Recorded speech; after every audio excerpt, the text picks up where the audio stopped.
The Spider-Man of Yemen. Did he fall or did society push him? That's the main question. A young man climbs a cliff with no ropes, no harness, no safety team, just a camera recording every single move.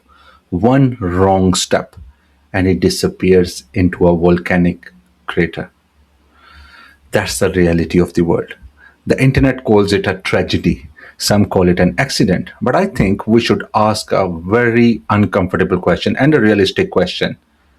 Did he die because he climbed too high or because modern society has convinced us that being ordinary is the worst thing we can do right now? Us.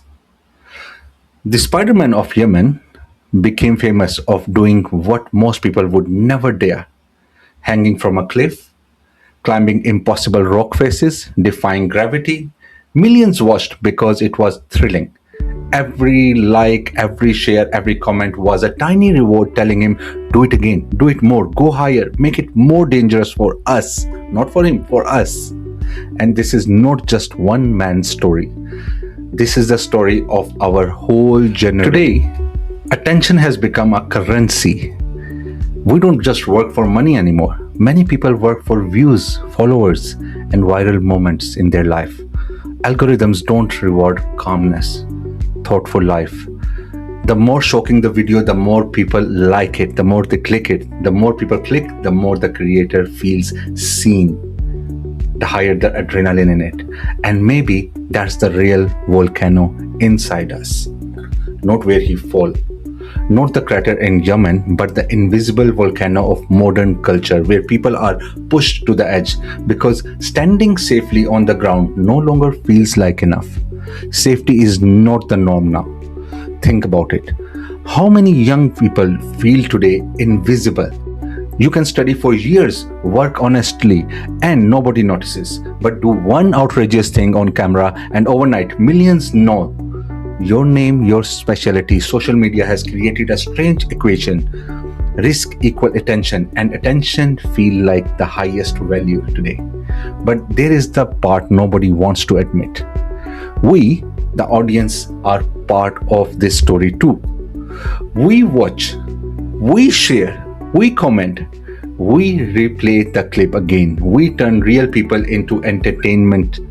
Then what happens?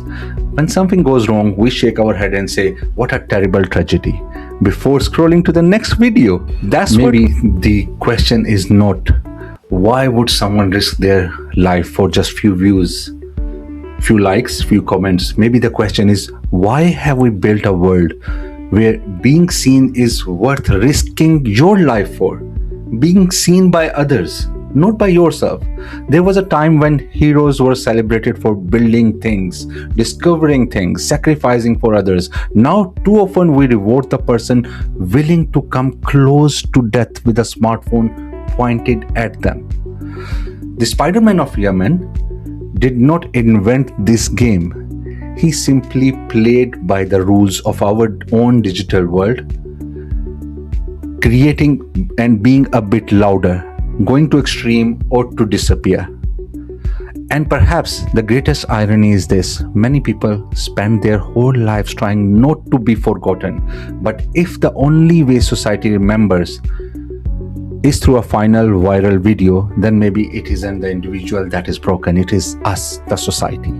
Maybe the culture itself needs to look in the mirror to see the reality that we are the broken one. Because every time we reward danger with attention, we quietly tell the next young dreamer standing at the edge of a cliff, you matter, but only if you risk or willing to risk everything, including your own life, for my like, for my view and my comment.